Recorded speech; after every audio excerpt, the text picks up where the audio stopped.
Tuwing napag-uusapan ng travel goals, sino pa naman ang hindi makakaisip sa Maldives? Ang bansang kilalang-kilala dahil sa natural na ganda ng tanawin, white beaches, blue ocean, at floating villas. At dahil medyo kailangang pag-ipunan ang pagbisita dito, no need to rush dahil as always, may pantapat tayo dyan. Mula sa floating cottages hanggang sa crystal clear waters, ay siguradong Maldives ang feel.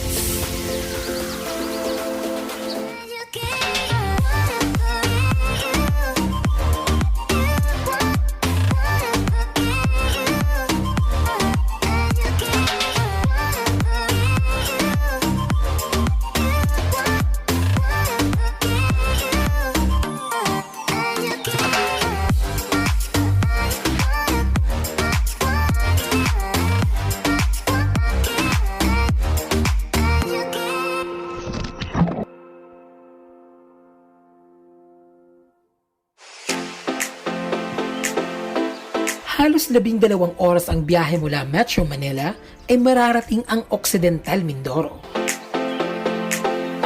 Ang probinsyang naging popular dahil sa mga tourist destinations na tulad ng Apo Reef Natural Park,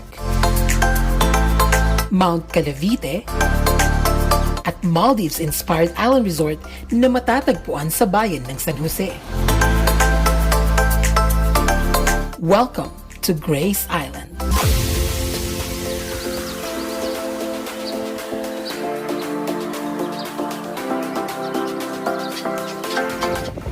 Ito ang islang magdadala sa iyo sa iyong Maldives dreams, kung saan pagdating mo pa lang ay romantic salubong na ang bubungad sa iyo.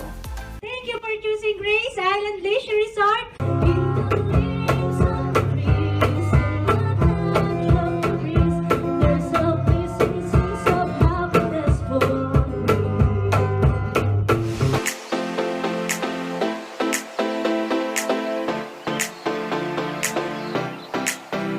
Pero maliban sa maipagmamalaki nitong floating cottages, ay madami pang pwedeng gawin na perfect for couple, family, at barkada.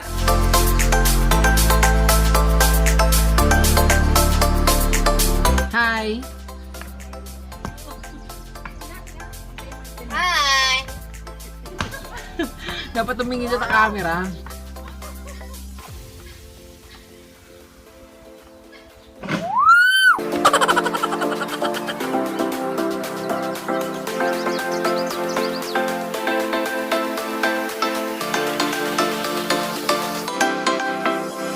Nandyan ang zipline na siguradong magpapasigaw sa'yo.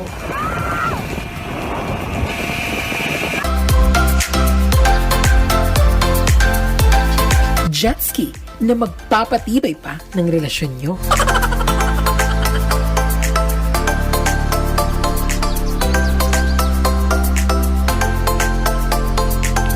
At iba pang water activities na tiyak na magpapatatag pa sa friendship nyo.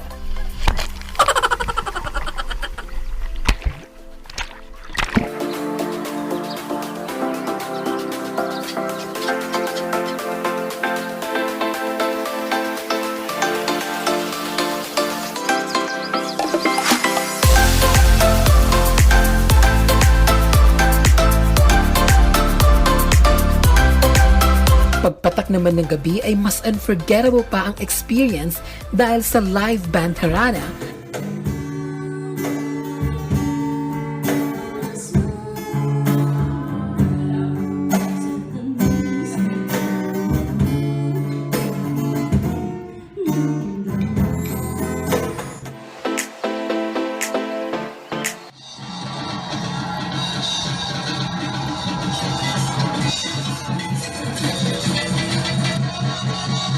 na susundan pa ng hot na fire dancing.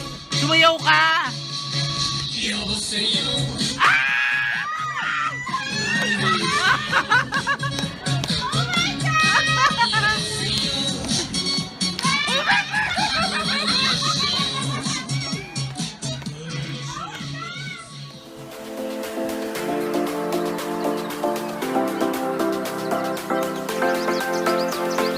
Maliit lang ang islang ito, kaya naman sa pamamagitan lang ng pagbibisikleta ay malilibot mo na ang kabuuan nito.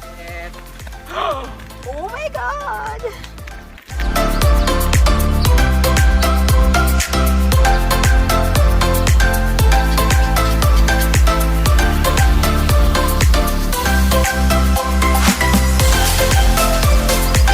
Hindi maikakailang sa Occidental Mindoro matatagpuan ang ilan sa mga pinakamagagandang travel destinations sa bansa.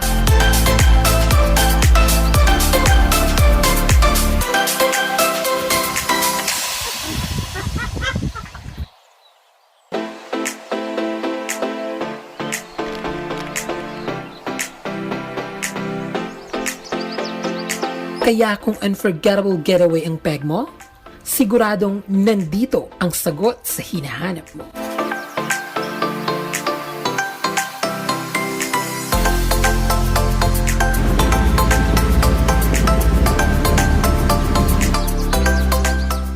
Nag-enjoy ba kayo?